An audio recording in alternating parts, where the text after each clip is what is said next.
Yeah, start. Hello everyone, this is Atin Handuja, founder and CEO of Legal Foxes. Hope you all are safe. Today we have Miss Molina Swaroop Asthana ma'am here. She is currently in Australia and she is going to take the session on the topic career options after LLB. So ma'am is a principal of Swaroop Asthana Lawyers practicing in commercial laws. Her other Australian experiences was as principal solicitor with Victorian Government Solicitor's Office for over 10 years, and before that, she worked with two top tier firms, Clayton Woods and Minter Elson. She also has significant experience in Indian jurisdiction. She has received various awards for her performance as solicitor, and she also has a special achievement. She is also founder of organization Multicultural Women in Sports. So welcome to the session, ma'am.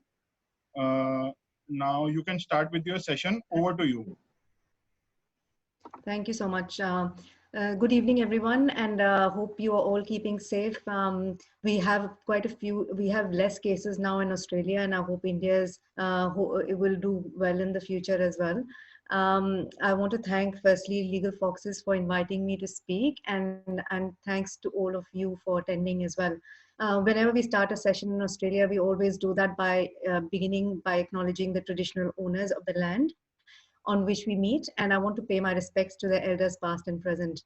Um, I will talk about the various options after LLB, but that will be in the context of my now long journey in the profession, both in India and overseas.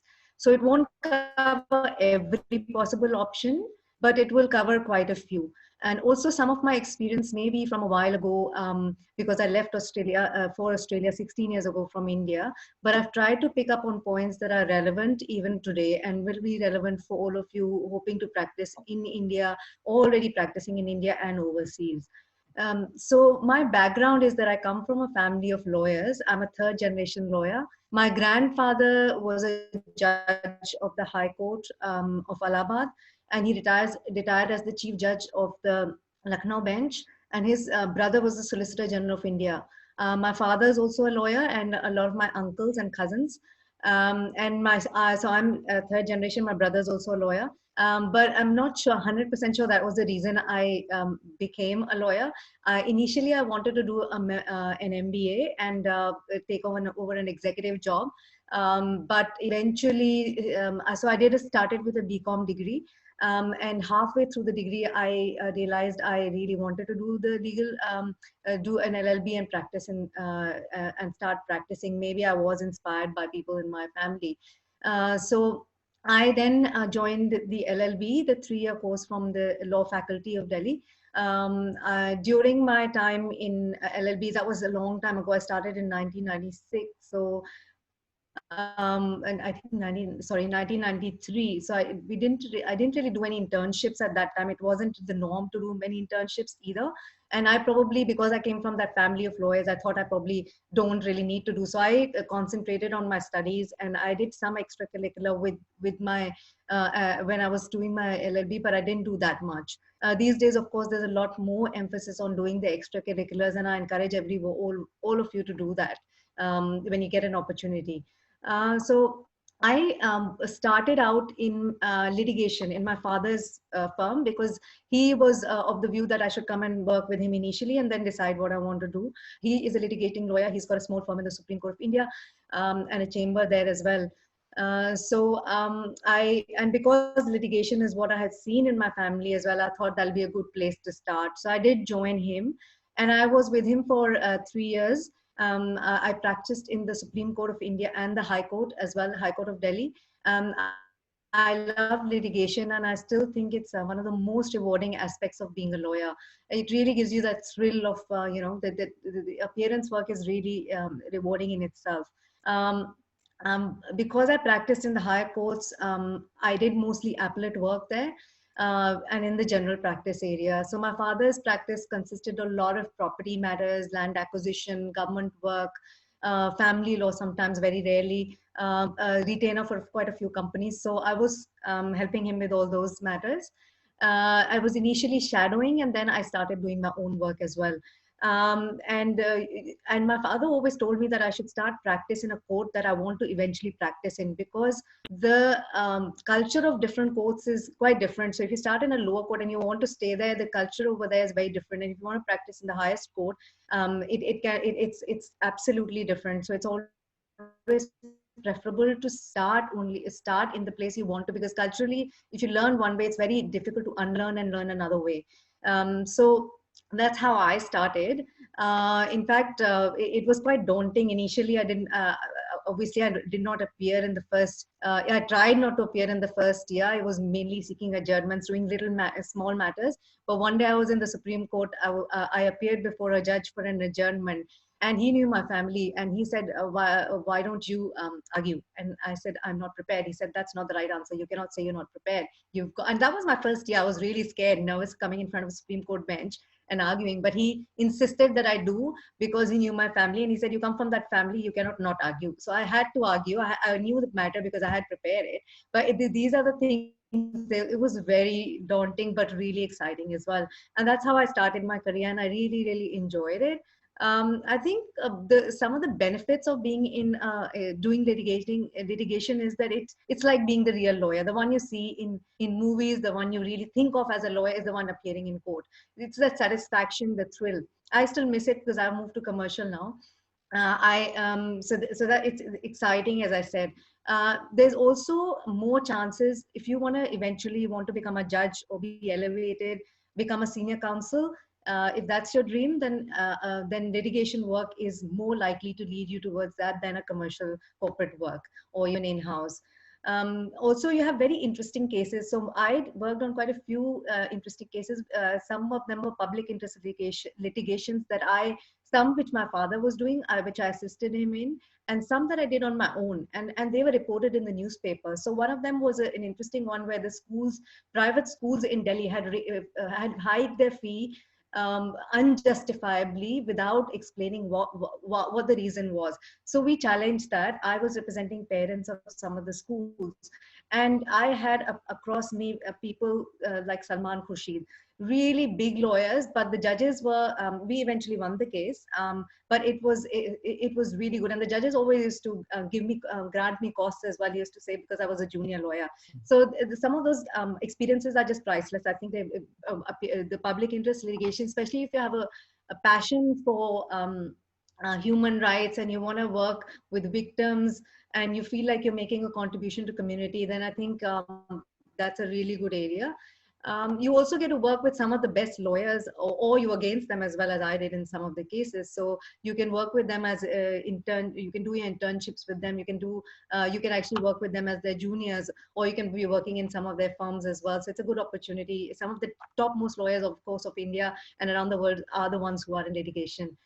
You're more likely to get fame as well if you're in litigation, because a lot of some of the matters, if you're doing interesting ones, you get are reported in the newspapers, and some of mine were as well. So that was a very exciting part of doing litigation. So even if you become a commercial lawyer later or go in-house, it's good learning to do litigation, as it gives you perspective of the court or how the court will be. So when I'm drafting a contract now, I actually know what the court will how the court would look at it for some of the clauses if they were breached. So it's a good training ground as well for even if you do eventually want to go into commercial law. So you can be a generalist or a specialist depending on your interests. So the work can be very varied as well. So you won't get bored easily. Every matter can be different. You also have the opportunity to do government work and progress to being the additional solicitor general or the solicitor general.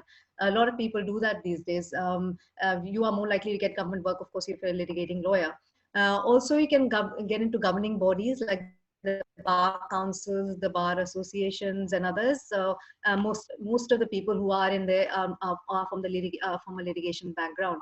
So some of the disadvantages of litigation are that there's a lot of wastage of time waiting for matters to reach, which means longer working hours for you. So if all day you are spending in the court from 9 to 4, then you are going back and actually doing the real work when you get back to the office. So it means a little bit, I feel sometimes there are much longer hours that people in the lawyers in litigation have to do. And if you're doing it overseas, your earlier years can be really go into discovery. In India, we don't have the concept of discovery. Overseas, we do, which is the document process, all the documents that are filed by other parties.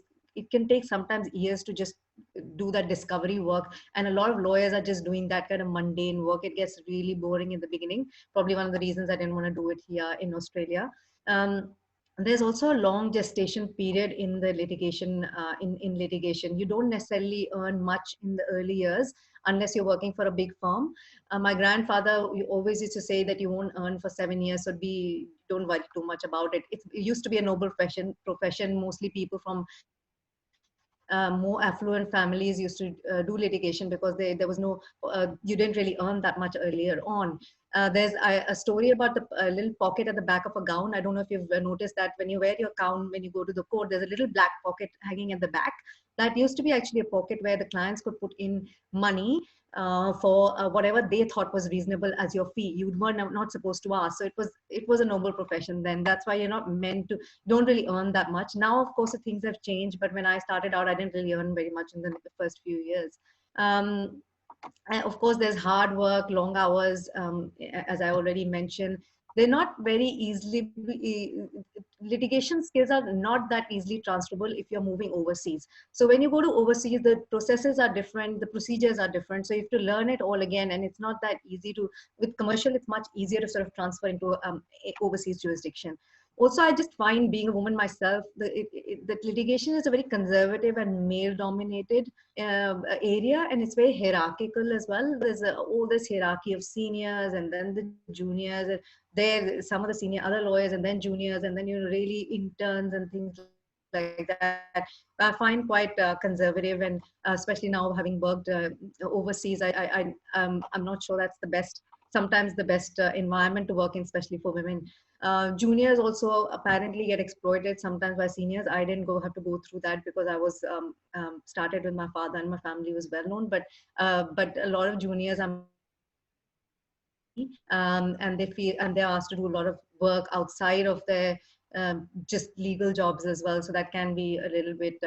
It's not the best environment. So after that, I moved to a couple of commercial firms because I wanted to get commercial experience, and that was the norm of the day.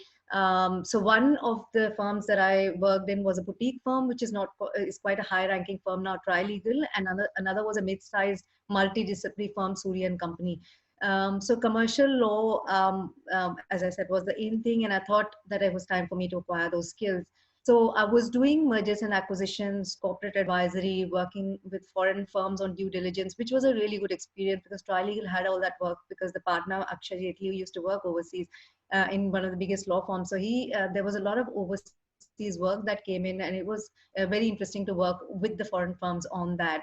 Then I did a bit of competition law as well. I did work for some of the banks. So quite varied, good, interesting work with some big clients as well, and a lot of independence was given as well to run with those matters. So I think I got some good experience. The hours were still quite long. Even Saturdays were working. I suppose it is working for a lot of people still. In India and in Australia, we don't work more than 5 days unless it's really, really urgent. And I missed going to court, but I sometimes used to go on some occasions for some of the matters, but mostly I was doing commercial law when I was at the firm. But corporate firms can also be of all kinds, so it depends on where you really want to go. There can be general commercial where you get a good mix of different kind of work, but they can also be very big. Like I worked in the big firms here; they're very specialized with specialized units or branches, like M&A, banking and finance, property, litigation. They all have separate units, and they tend to work in isolation and sometimes work together. So that is another kind of environment you can work in. So some of the benefits of working in a commercial firm or doing corporate work is you get high profile work about, or you feel that you've done really good work. Can people hear me? Is that? Yes, ma'am. We can hear you. Yeah, okay, good. Yeah, in between, it just said my connection wasn't stable, so I just wanted to check. Then benefits. The other benefits are that you're paid better than litigation initially. So generally they start with a good package. It's like working in a company. But if you're a good litigation lawyer, then that is probably not an issue later. So and some of your clients are generally more well informed because they know exactly what they want and they have an idea, they have a business sense. Whereas when you're in litigation, the clients that you usually sometimes get are don't really know what the legal issue is, and you have to really work with them to understand the issues. Here the client you quickly understand what they want because the clients themselves are pretty particular about what they want, which means they can be fussy as well. Then working with international, you can work with international companies as well as foreign law firms if you're doing commercial work, like I did initially there. Then you learn skills that can easily be transferred overseas. So if you've done commercial in a good big firm in India, you could transfer it fairly easily somewhere overseas, because you've got that experience then, and its commercial law is pretty similar in other countries. It's also easier to move in-house. In in-house roles, sometimes your clients are impressed by your work and you can be offered an in-house role as well, which has happened to quite a few people who moved from having a client and then going and working for that client. And sometimes all the awards and national rankings are mostly bestowed to in commercial firms rather than litigating lawyers, unless you're in the top 10 litigating lawyers. So these days you see a lot of those rankings, even worldwide, or you see some of the awards being given out. I generally find that the commercial firms tend to get those awards, or the lawyers in those firms tend to get those awards more often because the categories are such usually. So if you're seeking that kind of recognition, then commercial law is good for you. Some of the negatives of commercial law that it doesn't provide you with the opportunities that litigation lawyers tend to have. As I'd mentioned before, there's a wide variety of work, a lot of fame as well involved. Can get repetitive after a while, especially if you're too specialized. So if you're doing just mergers, like I did mergers and acquisition in Australia, it got so boring after a while. It was pretty similar work. You come in, there's due diligence, and you draft a contract, and that's it. So it wasn't, with specialization comes a little bit of boredom in terms of the variety of work. My personal view is that if you have not done litigation at all, your knowledge can get quite restricted to specific areas, and you need to rely on other specialist lawyers for other pieces of advice on some matters. So for example, when I used to do M&A, even for if we had to do a due diligence for the property side of the work, we used to give it to another lawyer in the property section. I mean, as being a generalist lawyer, you should be able to do that yourself. But in commercial, it tends to get sometimes so specialized that you need to rely on other people as well. Even dispute resolution lawyers are completely doing different work. You have no idea what they're doing, and you tend to work in silos. It can get a bit boring sometimes, stuck in a desk job like any other desk job. You miss the thrill of going to court, being out and socializing in between as well. So it tends to be very office culture. Some people enjoy that as well. So a good mid path may be to specialize in commercial litigation. So you get the best of both. You're doing commercial plus you're doing litigation as well. So those are some of the cons of commercial law. So the next thing I did was in-house. And so I went in-house after having done a couple of years in commercial law. I moved as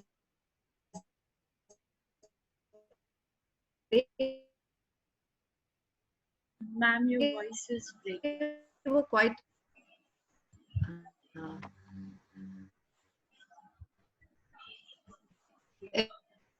is that better? Has it got better now? Yes, ma'am. Yes. Hello. Is it okay now? Yes, ma'am. Okay.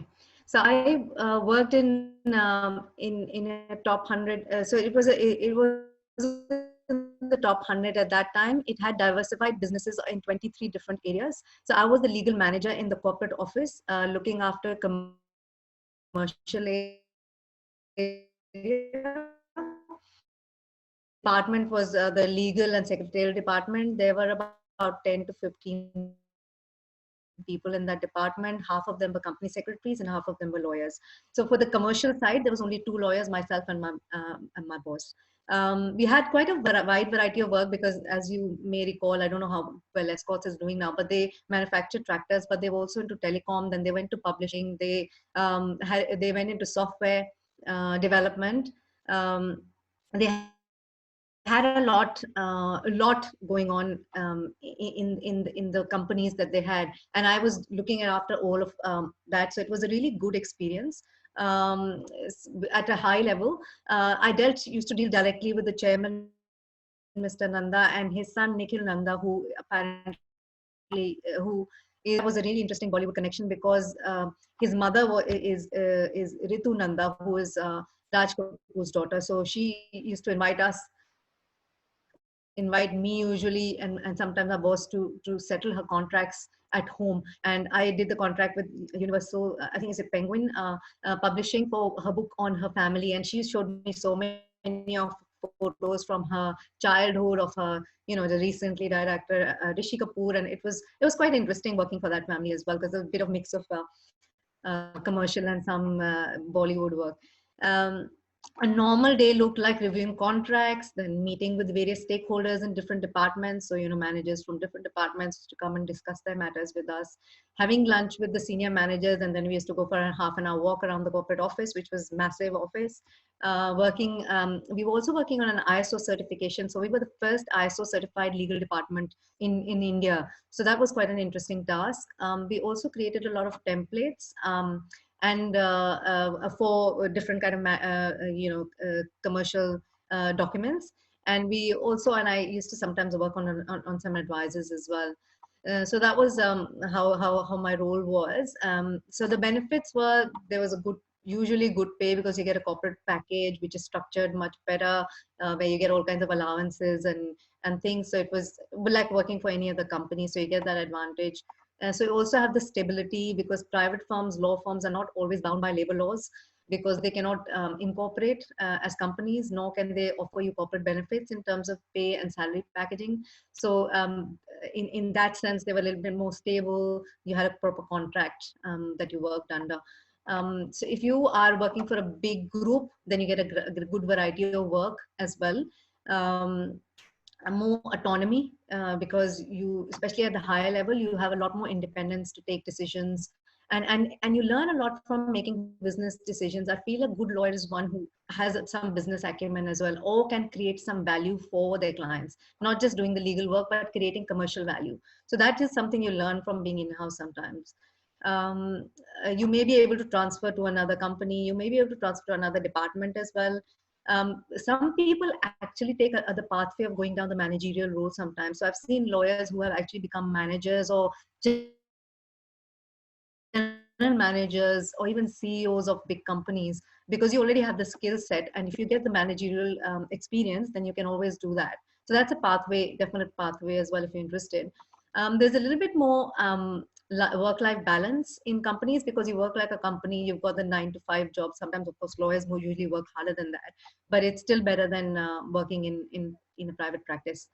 Um, the negatives are that, like corporates, it does not give you, like corporate law, it doesn't give you the thrill to appear in court usually, unless you're doing litigation, which is not always the case. They usually engage other lawyers to appear in court, and then they don't go themselves. It is a bit away from the traditional model of law, which is always litigation, or even to some extent commercial. This is away from that traditional model. You won't have the pathway to be appointed a judge or a senior counsel, etc. It's really difficult to do that going from in-house. Again, it is a very much a desk job. You are stuck in your office, which is not always bad, but less wastage of time, but you are stuck there. Maybe limited options for the future if this is what you start with, because after that, going into litigation, commercial can become a little bit difficult, because your area of expertise becomes limited. So moving around is a little bit difficult after that. That's what I found it. So this is what I will call the interval of my life, because after that I moved to Australia. I got married, and I had to move to Australia. So when I did that, I decided I wanted to do a master's. It would be a good idea, because I was going to take a break anyways, and it would not be that easy for me to find a job as soon as I get into another go to another country. So I decided I'll do a master's, and I've been looking for that opportunity for a very long time. So I did a master's at Melbourne University.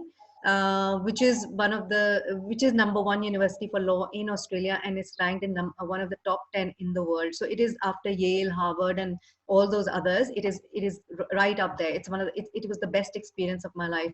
I enjoyed it so much. The faculty was good. The course was content was good. Everything was brilliant.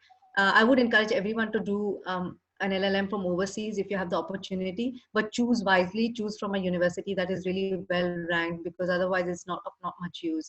And why I say it's good to do it from overseas is because it's quite the LLMs that you do overseas are quite practical, whereas the Indian LLM tends to be quite theoretical and is more for people who want to go into teaching. So it's important to do it from a good university. As I said before, you can consider Australia. Most people consider going to the US and UK, but Australia is a really good place as well. And masters always helps you in getting a good job. But I find that if you do a master's from overseas, you have more chance of getting a good job back in India. There's very few opportunities overseas. Like in Australia, there's barely any opportunities for foreign lawyers, because there is so many local students coming out, and from good universities, even they don't get a job these days. So it's very difficult for an overseas practitioner to come to Australia and be able to find a job. So, as I said, it was a great experience. And also, if you want to do a master's, I suggest that you do it after a few years of practice, because you get a lot more out of your LLM if you do it after that. Because if you do it just after your LLB, the practical aspect of it is lost. That's why I did it after 6-7 years of practice. So for me, it was just so useful. I could contribute a lot more in class, and we had really robust discussions on so many issues. So after I finished my master's, while I was actually doing it, I was working as a research assistant in a big firm. It was a really good experience. I'd never worked in such a big firm, 500 people in one office, and they had offices all across the country. But when I finished my master's, I started applying for jobs. I was, can you hear me? Yes, ma'am. We can hear you. Yeah, sure. So there's some background noise as well. If someone, I think, if everyone can go. Sorry. So when I finished, I started applying for jobs, but it was very difficult. Most of the recruiters I went through said that I won't get a job. There was I felt there was quite a bit of racism.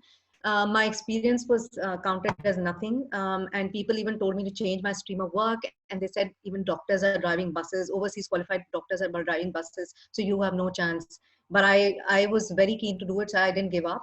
When I finished my master's, I applied to get accredited, which is to start to practice in Australia. So I was asked to do, which is you have to apply to the Legal Services Board. So they told me that I needed to do 4 subjects and 6 months of training. So I have in the meantime, I was looking for jobs anyways.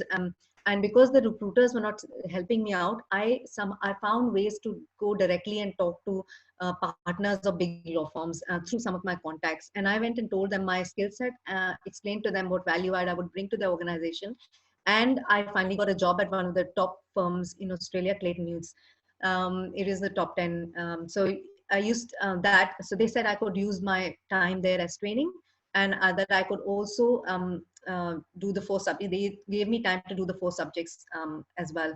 So I was doing banking and finance there. And then when I finished the training, I wanted to go into do mergers and acquisition. So I moved to another top tier firm to do mergers and acquisition, which was Minter Ellison. It was again a top tier, a very big firm, same 500 people, so 600 people in one branch.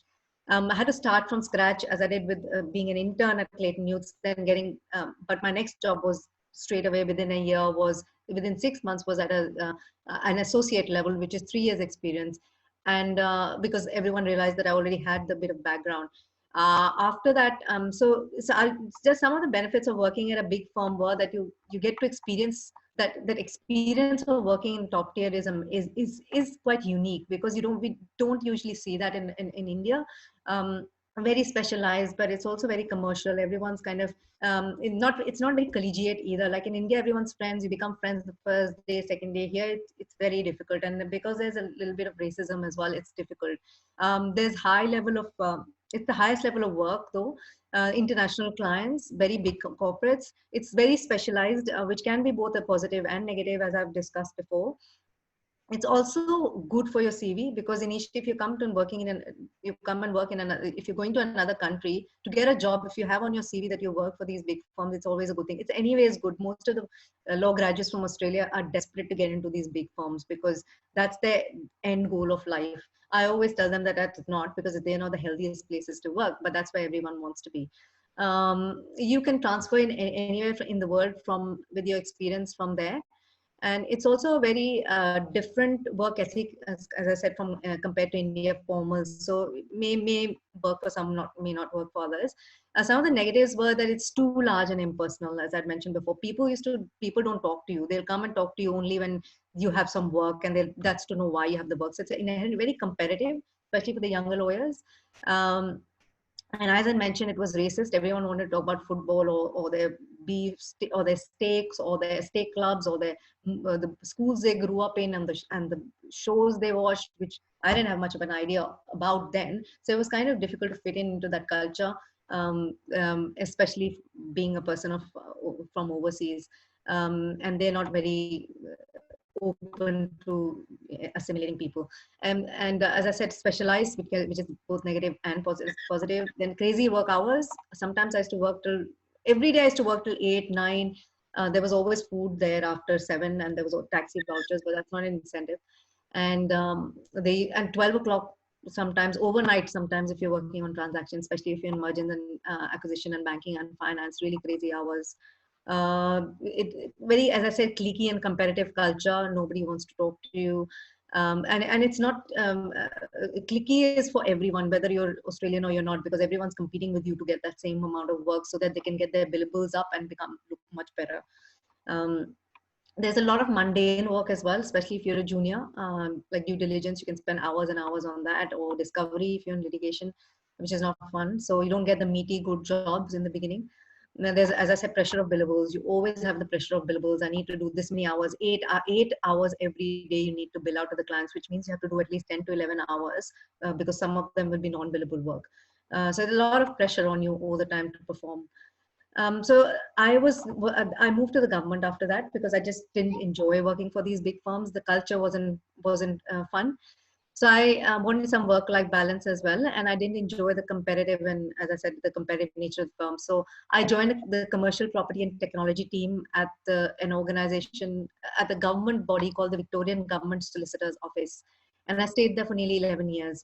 So the Victorian VGSO, as we call it, is a very unique kind of a structure. It is a department. It is a unit of a department of the government, which is the Department of Law, kind of equivalent of that. But it is also a separate unit. So all our clients used to be different government departments or entities or bodies, but we were billing them. So we used to bill like any other big law firm, but we were also we were charging them at hourly rates, which were quite competitive, almost as high as a private firm. So you had the benefit of sort of working in a government environment, but also the the pressure of a big firm. So going out of it, you could probably get a job in a big firm again. So it was quite good, interesting work. I worked on quite a few big government projects, but also on quite general commercial matters as well. So some of them were interesting. Was the build of the gambling licensing. The gambling licensing regime, because in Australia, gambling is a billions of dollars industry, and the government gets quite a huge revenue in that. So they were changing the licensing regime. So I worked on that on a separate project team, and I was. Ma'am, I'm sorry to interrupt, ma'am. Yeah. The session will end after 1 minute. So after 1 minute, we can move to second link now. Okay, sure. I'll disconnect now and I'll go to the other link and start there. It will automatically got disconnected, ma'am. You can just continue, and this session will end after 1 minute. Okay. So I was talking about some of the big projects I worked on, which were really, really interesting matters worth billions of dollars. And you still got the opportunity to work with some of the big firms from the other side, the ones that I'd worked with before. So I was working on tenders, procurement, precedent documents, advisories, sitting on steering committees with ministers. These are the committees that decide how the projects will be running. there's a very interesting concept